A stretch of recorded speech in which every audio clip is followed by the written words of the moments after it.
High বন্ধুরা, তোমরা সবাই কেমন আছো বা কেমন আছেন? আশা করছি সবাই ভালো আছেন। তো আজকে আবারও নিয়ে চলে এসেছি একটি নতুন রেসিপি নিয়ে। তো আজকে যে রেসিপিটা করব সেই রেসিপিটার জন্য প্রথমেই নিয়ে নিয়েছি পাঙাশ মাছ। তো পাঙাশ মাছগুলো নেওয়ার পর সেগুলো পিস করে নিয়েছি এবং সাথে নিয়ে নিয়েছি একটি মিক্সির বাটি, তাতে দিয়ে দিয়েছি পেঁয়াজ এবং কাঁচা লঙ্কা কুচি। তো সমস্তটাই ভালোভাবে আমরা বেটে নিয়েছি। বেটে নেওয়ার পর আমরা চুলোতে চাপিয়ে দিয়েছি কড়াই এবং কড়াইয়ে দিয়ে দিয়েছি সর্ষের তেল।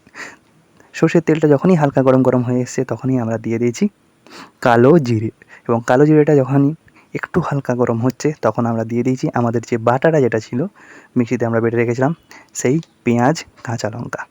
পেঁয়াজ কাঁচা লঙ্কাটা দেওয়ার পর আমরা ভালোভাবে এবার মাখিয়ে নিচ্ছি এবং মাখিয়ে নিতে নিতেই আমরা হালকাভাবে কষতে থাকবো এবং একটু যখনই হালকা কষা হয়ে যাবে তখন এবার আমরা দিয়ে দেবো আমাদের আদা রসুন বাটা। তো আদা রসুন বাটাটা দেওয়ার পর সেই একই কাজ আমরা ভালোভাবে মাখিয়ে নেব এবং মাখিয়ে নেওয়ার পর ভালোভাবে আমরা কষতে থাকবো। এমনভাবে কষবো যতক্ষণ না হালকা তেল ছাড়তে শুরু করছে ততক্ষণ অবধি আমরা কষতে থাকবো এবং তেল যখনই ছাড়তে শুরু করে দেবে তারপর আমরা আমাদের যে মশলাগুলো আছে সেই মশলাগুলো দিতে থাকবো। তো দেখতেই পাচ্ছেন হালকা তেল ছাড়তে শুরু করে দিয়েছে আমাদের যে কষাটা যেটা হচ্ছে সেটা থেকে। তো এবার আমরা দিয়ে দিয়েছি নুন। তো নুনটা দেওয়ার পর আমরা ভালোভাবে মাখিয়ে নিচ্ছি এবং মাখিয়ে নেওয়ার পর আমরা এবার মশলা দেবো। তো মশলায় যেগুলো দিচ্ছি সেগুলো কি না, প্রথমেই দিয়ে দিয়েছি হলুদ গুঁড়ো। তো হলুদ গুঁড়ো দেওয়ার পর সেই একই কাজ আমরা ভালোভাবে মাখিয়ে নিচ্ছি মশলার সাথে। তো আমাদের মশলাটা কষাও হচ্ছে এবং একটি করে গুঁড়ো মশলা আমরা দিতে থাকছি। তো আমাদের যে মশলাটা আছে সেই মশলাটা কষাটাও হয়ে আসছে এবং সাথে আমাদের মশলাগুলোও দেওয়া হচ্ছে। তো দেখতেই পাচ্ছেন।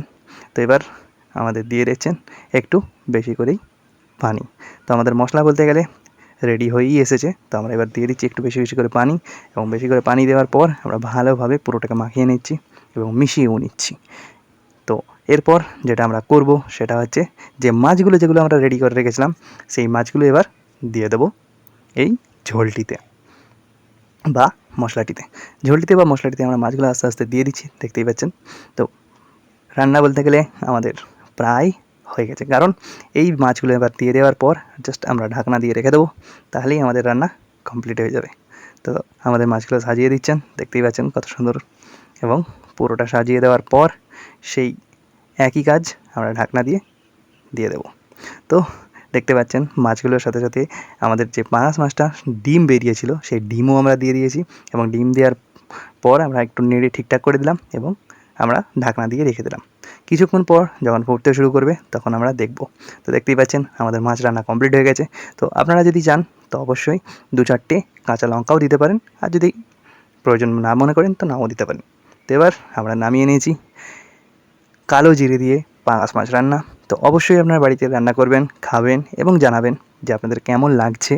সাথে অবশ্যই আমাদের বাড়ির ফেসবুক পেজ এবং ইউটিউব চ্যানেলটিকে সাবস্ক্রাইব করবেন এবং লাইক, কমেন্ট, শেয়ার করতে ভুলবেন না। ধন্যবাদ।